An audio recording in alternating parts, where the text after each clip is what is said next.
manusia rohani yang percaya Tuhan Yesus kemasukan iblis. Manusia rohani yang percaya Tuhan Yesus sebagai Tuhan dan Allah harus sadar dan berjaga-jaga atas dirinya sendiri dan harus menyadari dirinya sendiri apakah hati dan pikirannya dikuasai Tuhan Yesus atau dikuasai iblis. Selama kita yang percaya Tuhan Yesus masih hidup di dunia ini, kita masih bisa dikuasai iblis.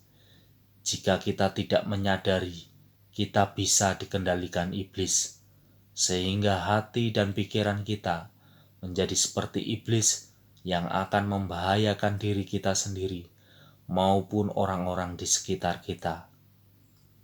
Manusia rohani yang percaya Tuhan Yesus sangat bisa kemasukan iblis. Jika orang yang merasa rohani, apalagi percaya Tuhan Yesus kemasukan iblis, maka itu akan sangat berbahaya. Sebab orang rohani yang sudah kemasukan iblis, orang itu bisa menegur Tuhan Yesus sendiri dan bisa menjual Tuhan Yesus sendiri karena hati dan pikirannya dan tindakannya sudah dikendalikan iblis.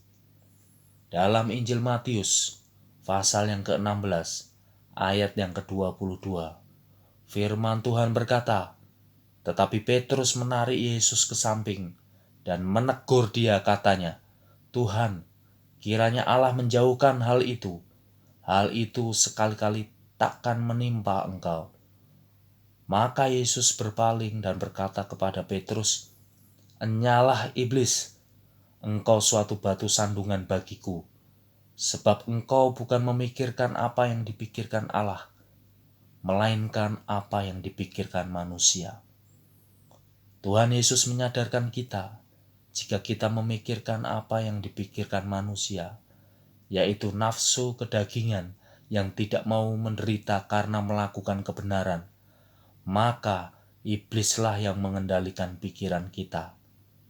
Jika pikiran kita bukan pikiran Tuhan Yesus, yaitu kebenaran Injil, maka kita harus segera bertobat.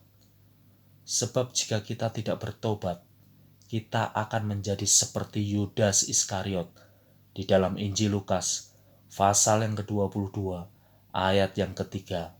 Firman Tuhan berkata, maka masuklah iblis ke dalam Yudas yang bernama Iskariot, seorang dari ke-12 murid itu. Lalu pergilah Yudas kepada imam-imam kepala dan kepala-kepala pengawal bait Allah dan berunding dengan mereka bagaimana ia dapat menyerahkan Yesus kepada mereka.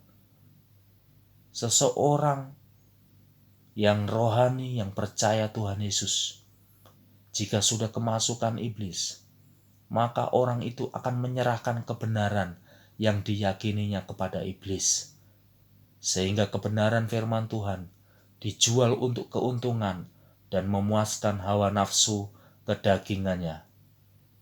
Jika kita tidak sadar dan bertobat, ketika pikiran, hati, tindakan kita sudah memikirkan apa yang dipikirkan manusia, yaitu hawa nafsu keduniawian yang memuaskan kedagingan kita, kita berhati-hatilah, kita bisa menjadi manusia berhati iblis yang akan membinasakan diri kita sendiri dan orang lain.